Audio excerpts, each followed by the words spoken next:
So you want to do something like 2 square root 5 add 3 square root 6 squared. And a common error here is to just square this term and add it to the square of this term, but that's not enough. If I write this out in full beneath, what it's asking for is this. It wants us to multiply this bracket by itself.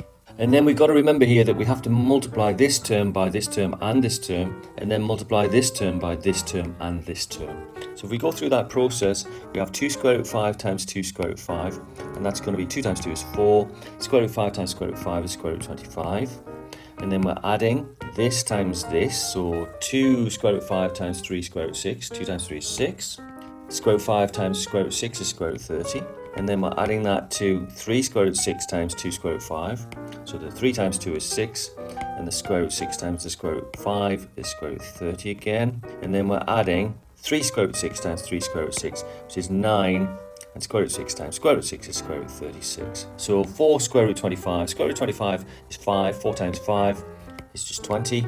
And then can you see in the middle here that we've got positive 6 lots of square root 30, add 6 lots of square root 30. So that's 12 lots of square root 30. So we can write plus 12 lots of square root 30.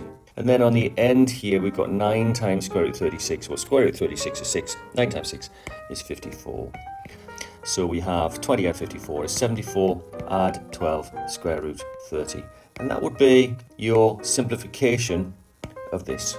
Now, I just want to draw your attention to a general rule here, which is this, that if we have a situation like this, then this is equal to a squared plus 2ab plus b squared. If you think of this as being a and you think of this as being b, and then being in a bracket, and that bracket being squared, well, okay, a plus b squared is the same as a squared. So if we look at our a and squared, 2 square root 5 times 2 square root 5, well, that's 4 times square root 25, which is 4 times 5 is 20. So we would have had our 20 there, and then we would have added that to 2 times 2 square root 5 times 3 square root 6.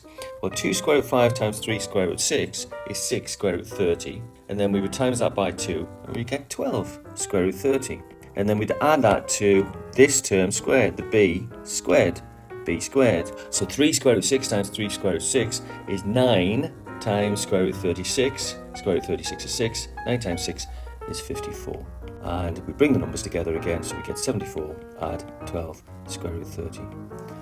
And we get the very same answer we did the first time by remembering this general rule if you can.